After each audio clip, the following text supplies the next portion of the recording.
Gorgeous day.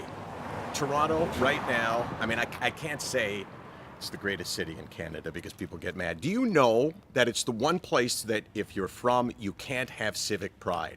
If you're in Edmonton or Calgary or Saskatoon or anywhere and someone says, where are you from? And you go, I'm from Toronto. It's a great city. They look at you like you're the most arrogant person in the world. But then they'll tell you that their city is the greatest. So for some reason, I can't say it, but I'm going to say it, that Toronto is pretty damn good, especially at this time of year. It's a beautiful day. Happy Friday to you, which I know if you're struggling, you're probably thinking, why would he say that? Because I am committed to breaking this cycle that exists where people think that we should feel, depending on the day, a certain way. Like it's Friday. Thank God it's Friday. No.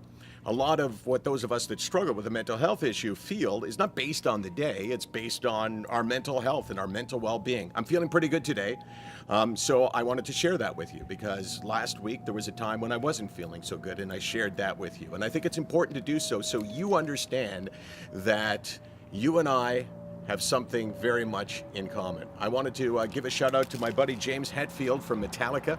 Well, that's not actually his name, but that will resonate with him. Now, he is just starting on a medication, probably the 5th or 6th medication that he started on. And I think whether you suffer or whether you care for someone that suffers, you need to hear someone talk about medication and cut through all the crap you never hear from people. Doctors don't necessarily say it to you, but medication in itself has the ability to magnify the illness. Now, before you understand before you figure what I'm saying, let me explain it. I'm saying that it's so torturous when you start on the medication to know that it's not going to work for 3 or 4 weeks, and then they up the dose, and then maybe it's 6 weeks, and then if it doesn't work, you got to wean off that and go on another one. That in itself is incredibly intimidating, incredibly frightening. I mean, even talking about it and thinking back to my experiences with that, it's horrible.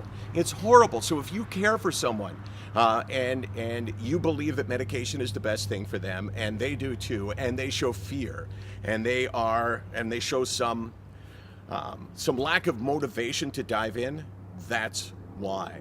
These drugs, for me, saved my life. Now, I am not advocating to anybody that they take medication. I'm not advocating any single treatment. I'm saying if you don't feel good, if you've been struggling for 2 months, 3 months, 4 months, you could bet tomorrow when you wake up, if you haven't changed something, you're going to struggle again. And for me, it was medication. For you, it may be therapy. For other people, it could be one of a half dozen other things. But know this, medication, if you're committing to it, is worth sticking with. You may not feel good right away. You may become enormously frustrated. But the bottom line is, eventually, if you're lucky, and it doesn't work for everyone, but if you're me, it'll make a difference in your life. I want to tell you tomorrow about my experience with medication that I would say was one of the most profound experiences of my life. And to James Hetfield of Metallica, I'm telling you right now, I'm with you. I know what you're going through, and I'm going to stay on you to stick with the medication because in the end, I believe it will pay off for you. This is SickNotWeak.com. We're here every day, and we're here every day for one reason. What is that reason, Case? You shoot this every day. You got to know. I don't listen to you. We're here because we want you to know that you're not alone. Way to go, Case. Sorry, you can fire